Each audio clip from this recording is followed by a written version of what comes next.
जैसे ही रिया और अनिका फ्लाइट में बोर्ड हुए, सामने से एक आवाज आई, तो तुम हो वो शैतान बच्ची जो मम्मी की कही बातों को फॉलो नहीं करती? रिया की तरफ देखकर अंदर बैठी अंजलि आंटी ने ये कहा।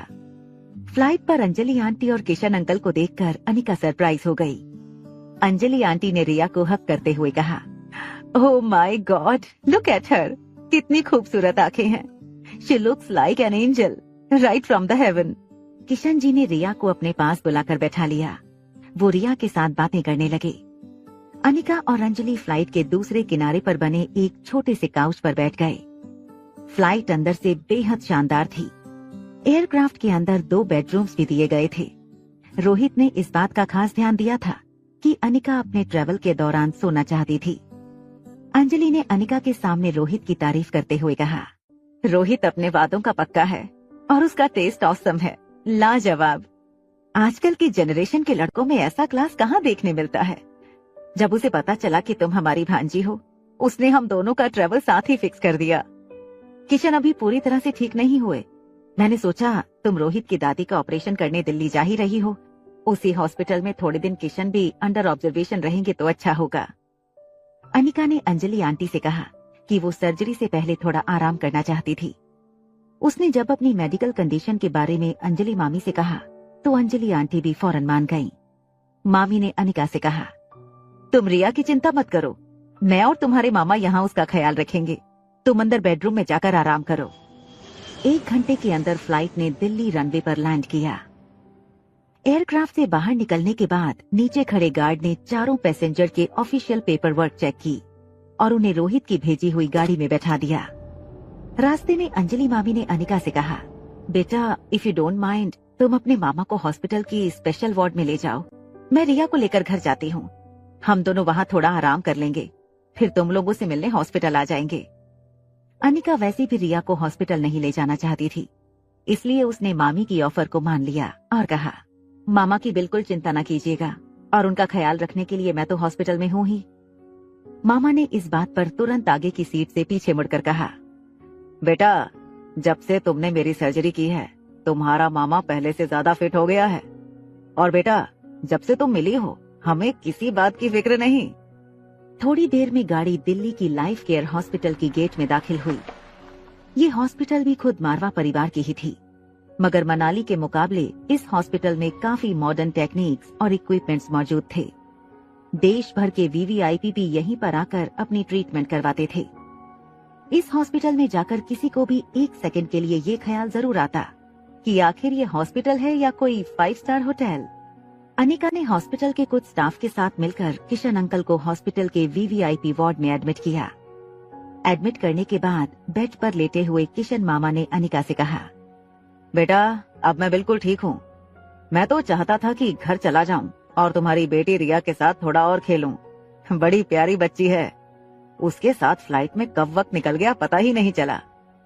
दिल करता है कि दौड़कर घर चला जाऊं, लेकिन तेरी मामी कहती है अभी और थोड़े दिन मुझे अंडर ऑब्जर्वेशन रहना होगा।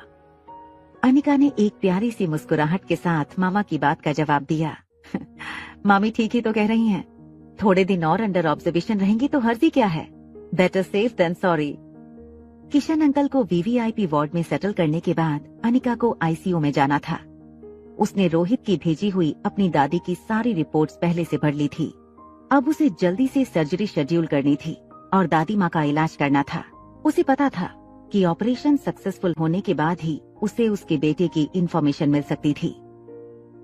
जब अनिका ऊपर किशन मामा के साथ थी तब आईसीयू वार्ड के बाहर रोहित का परिवार इकट्ठा हुआ था। रोहित के साथ छोटा आर्यन भी वहीं मौजूद था। परिवार के कुछ लोग रोहित का विरोध कर रहे थे और रोहित से कह रहे थे, तुम्हारी जिद की वजह से हुआ है ये सब। इस बच्चे के कदम हैं ही मनहूस। जब से मारवा खानदान में इसकी एंट्री हुई है हमारे साथ सब कुछ बुरा ही हो रहा है। कंपनी लॉस कर रही है। और दादी माँ की हालत देखी तुमने? आज इस लड़के के कदम पड़ते ही उनकी कंडीशन और भी खराब हो गई है। क्या जरूरत थी चंडीगढ़ के अस्पताल से उन्हें यहाँ शिफ्ट करने की? रोहित एक रिस्पॉन्सिबल आदमी था। सबकी बातों का जवाब देते हुए उसने कहा, चंडीगढ़ की हॉस्पिटल से बेटर ऑपरेशन की सुविधाएं इस हॉस्पिटल में मौजूद हैं। जाहिर सी बात है उनकी सर्जरी सक्सेसफुल होने के ज्यादा चांसेस यहीं पर थे और उसने जो भी डिसीजन लिए हैं वो दोनों हॉस्पिटल में मौजूद बड़े बड़े डॉक्टर्स की सलाह से लिए हैं। ये बात सुनते ही परिवार की एक औरत ने कहा, मैं रोहित की बात से सहमत हूँ। इस सब में रोहित का कोई फॉल्ट नहीं। एक्चुअली जो कुछ भी दादी माँ के साथ हो रहा है वो सिर्फ और सिर्फ इस शैतान आर्यन की वजह से हो रहा है। He does not deserve to be in the family। इसकी वजह से दादी माँ का एक्सीडेंट हुआ और आज इसके आते ही उनकी कंडीशन पहले से भी बदतर हो गई। नन्हे आर्यन को परिवार की ऐसी बातें सुनने की आदत बहुत पहले से थी। वो टेंशन में खड़ा बस सबको देख रहा था और भगवान से प्रे कर रहा था कि उसकी ग्रेट ग्रैंड यानी कि उसकी बड़ी दादी जल्द से जल्द ठीक हो जाएं। आर्यन को इस बात का भी टेंशन था कि कहीं अनिका वहाँ आकर उसे रोहित के साथ न देख ले। इसीलिए मौका देखते ही आर्यन ने रोहित से कह दिया, डैड, अगर ये लोग नहीं चाहते कि मैं यहाँ रहूं दादी माँ के पास, तो मैं यहाँ से चला जाऊंगा। आर्यन की ये बात सुनकर रोहित को परिवार के लोगों पर बहुत गुस्सा आ रहा था, मगर आर्यन ने रोहित का हाथ पकड़कर उसे प्यार से देखकर रिक्वेस्ट की, please let me go from here. एक लंबी सांस छोड़ते हुए रोहित ने हॉस्पिटल के एक पुराने स्टाफ से कहा कि वो आर्यन को हॉस्पिटल में ही बने प्राइवेट रूम में लेकर जाए। जैसे ही आर्यन वहाँ से निकला, अनिका तेजी से आईसीयू वार्ड की तरफ आई। आर्यन ने अनिका को आते हुए देखा। आर्यन हॉस्पिटल के स्टाफ से जिद करने लगा कि वो उसे अपनी गोद में उठा ले। जैसे ही स्टाफ ने आर्यन को उठाया, आर्यन ने अपना सर स्टाफ के कंधे पर रख दिया और पीछे की ओर देखने लगा, जिससे अनिका उसका चेहरा न देख पाए। अनिका का ध्यान आईसीयू के बाहर खड़े लोगों पर था। जब आर्यन अनिका की बगल से पास हुआ, तब अनिका का ध्यान उस पर नहीं पड़ा। अनिका आईसीयू वार्ड के पास पहुंची। इससे पहले कि रोहित अनिका का इंट्रोडक्शन बाकी के परिवार वालों से करवाता, आईसीयू के अंदर से एक नर्स बाहर आई और दौड़ते हुए परिवार के साथ खड़े एक डॉक्टर के पास आकर उसने कहा, sir please hurry up, I think we are losing her. Nurse की आवाज सुनते ही आईसीयू वार्ड में डॉक्टर और मेडिकल स्टाफ की फौज दौड़ने लगी। बीच में खड़ी डॉक्टर इंचार्ज सबको इंस्ट्रक्शंस दे रही थी। इसी भगदड़ के बीच मारवा परिवार आईसीयू वार्ड के बाहर भीड़ लगाकर शोर मचाने लगा। परिवार के आधे से ज्यादा लोग झूठ मूठ दादी माँ के लिए आंसू बहा रहे थे, तो कुछ लोग चिल्ला चिल्ला कर अपनी चिंता जाहिर कर रहे थे। अचानक आईसीयू वार्ड के बाहर मारवा खानदान के लोगों की आवाजें आने लगी। किसी ने कहा, चाची को बचा लो कोई, तो किसी ने कहा, दादी माँ प्लीज होश में आ जाओ। तो कुछ बच्चे चिल्लाने लगे, बड़ी दादी क्या हो गया आपको। रोहित के चाचा फूट फूट कर रोने लगे। खानदान के सारे लोग इस तरह बिहेव करने लगे जैसे उन्हें जिंदगी का सबसे बड़ा सदमा लगा था। अचानक रोती हुई आवाजों के बीच में रोहित ने चिल्लाकर कहा, चुप चुप हो जाओ सब। तब रोहित के छोटे चाचा ने रोहित पर भड़कते हुए कहा, तुम्हारे सीने में दिल नहीं होगा, पत्थर होगा पत्थर रोहित, मगर हम सब तो इंसान हैं। रोहित ने उनकी बात काटते हुए कहा, पंकज चाचा, दादी माँ अभी जिंदा हैं। रोहित की बात सुनते ही पंकज चाचा और बाकी के फैमिली मेंबर्स ने रोना अचानक बंद कर दिया। एक तरफ खड़ी हुई अनिका ये सब कुछ देख रही थी। पेशेंट को अपने हाथ में लेने से पहले उसे ये देखना था कि हॉस्पिटल के डॉक्टर पेशेंट को कम से कम ऐसी हालत में उसे हैंडओवर करें जब वो ऑपरेशन के लायक हो। अनिका आईसीयू वार्ड में रोहित की दादी माँ के बेड के पास गई। अनिका, जो कि प्रोफेशनल लाइफ में डॉक्टर अमृता थी, उसने कई पेशेंट्स को देखते ही अंदाजा लगा लिया था कि केस कितना सीरियस है।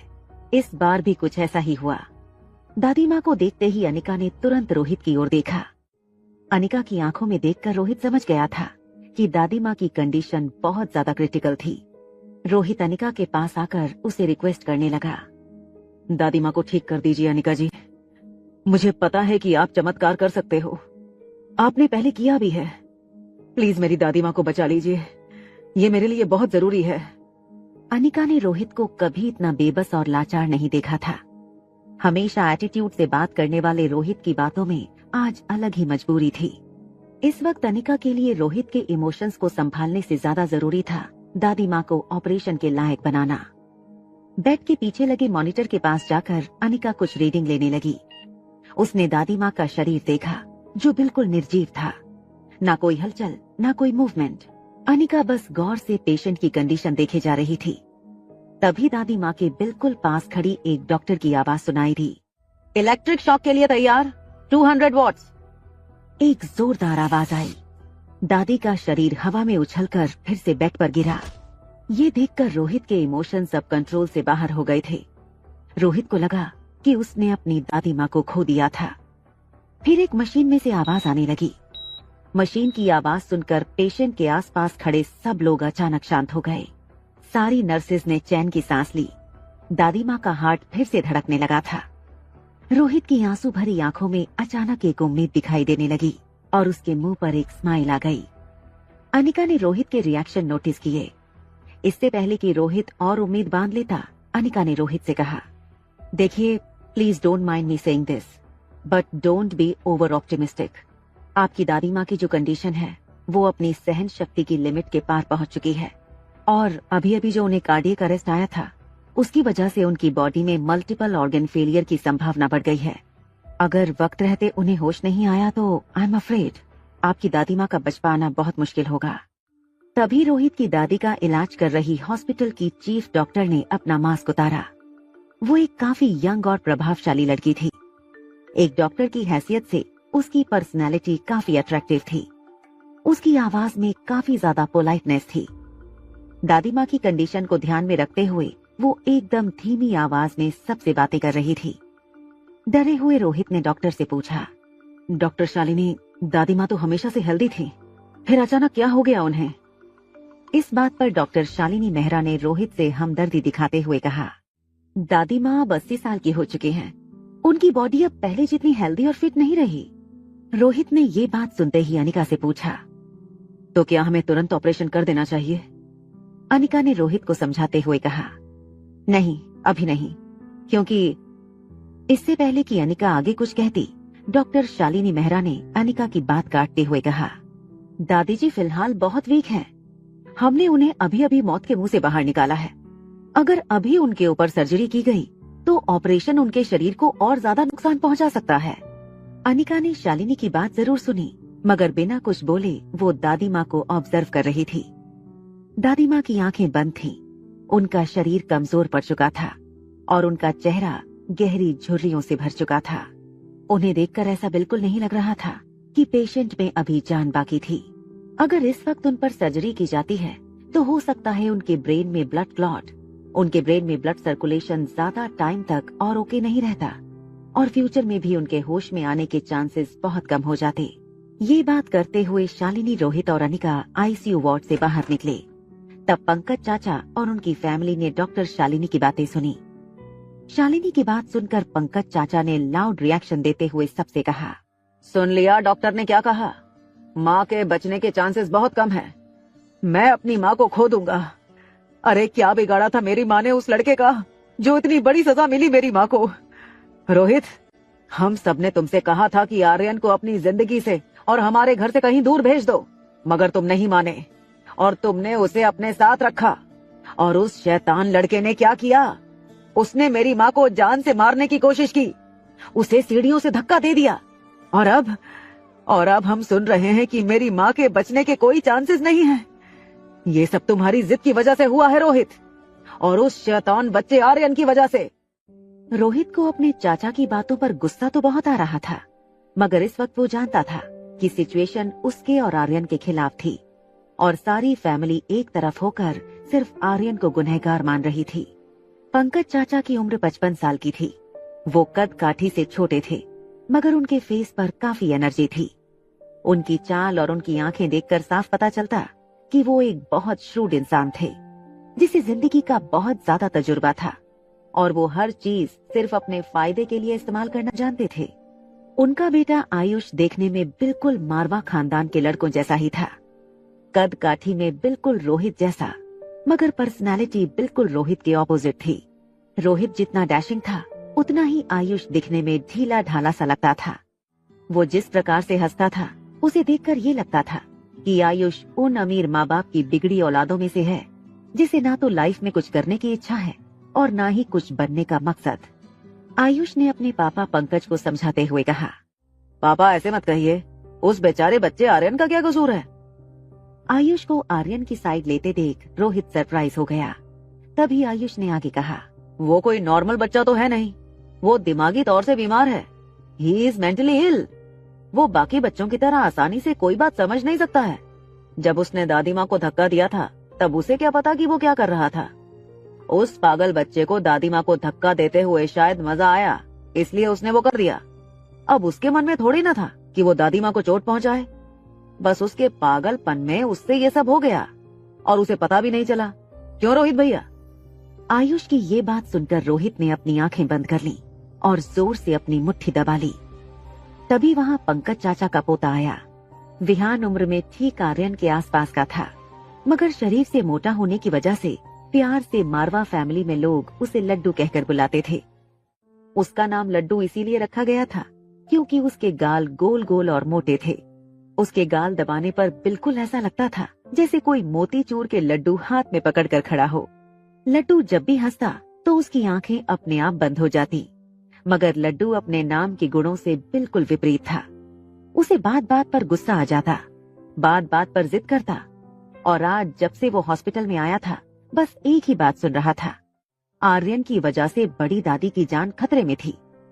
इसी गुस्से की वजह से उसके गाल बिल्कुल लाल हो चुके थे और उसने रोहित की ओर गुस्से से देखकर कहा, कहाँ छुपा के रखा है उस बुज़दिल आर्यन को? आज मैं उसे छोड़ूंगा नहीं। उसे WWE का एक ऐसा स्टंट करके मारूंगा कि उसे अपनी नानी याद आ जाएगी। ये कहकर लड्डू हॉस्पिटल के प्राइवेट रूम की ओर दौड़ने लगा जहां आर्यन को भेजा गया था। रोहित ने बीच में ही उसे रोक लिया।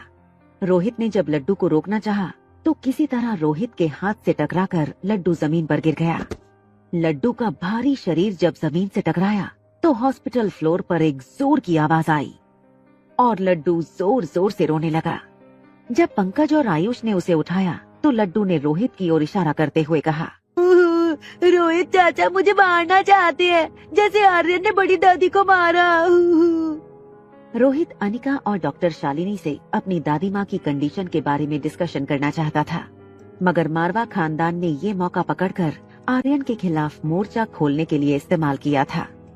आयुष ने रोहित से कहा, रोहित ये क्या कर रहे हो तुम? एक छोटे बच्चे को इस तरह ट्रीट करने का क्या मतलब है? रोहित ने अपने अंदर के गुस्से को दबाते हुए आयुष से कहा, इस बच्चे को कुछ मैनर्स सिखाओ, और अगर नहीं सिखा सकते तो मेरे पास भेज दो। मैं 2 दिन में इसे बड़ों के साथ कैसे पेश आते हैं सिखा दूंगा। ये सुनते ही पंकज चाचा ने रोहित से कहा, अगर इतने ही बड़े टीचर हो तो फिर अपने बेटे को भी जरा सी मैनर्स सिखा देते, जिसकी वजह से आज तुम्हारी दादी मौत से लड़ रही हैं। काश तुमने उसे मैनर्स सिखाए होते तो उसने तुम्हारी दादी के साथ वो सलूक ना किया होता जो उसने किया है। वो बच्चा नहीं, एक मर्डरर है। रोहित तेज कदमों से पंकज चाचा की ओर बढ़ने लगा।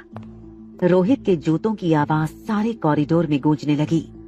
वो पंकज चाचा के पास आकर खड़ा हो गया और उनकी आंखों में आंखें डालकर कहा, मेरा बेटा कोई खूनी नहीं है, उसे मर्डरर बुलाना बंद कीजिए आप लोग, मुझे उस पर पूरा भरोसा है। तभी आयुष रोहित और उसके पापा के बीच में आ गया और बड़ी ही शांति से रोहित से बातें करने लगा।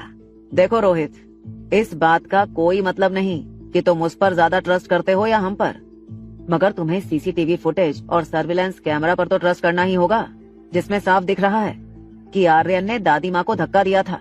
हमने सीसीटीवी की फुटेज दादाजी को दिखा दी है और उन्होंने ये डिसीजन लिया है कि अगले हफ्ते एक फैमिली मीटिंग रखेंगे और उस मीटिंग में हम सब मिलकर आर्यन को मारवा खानदान से हमेशा के लिए निकाल देंगे।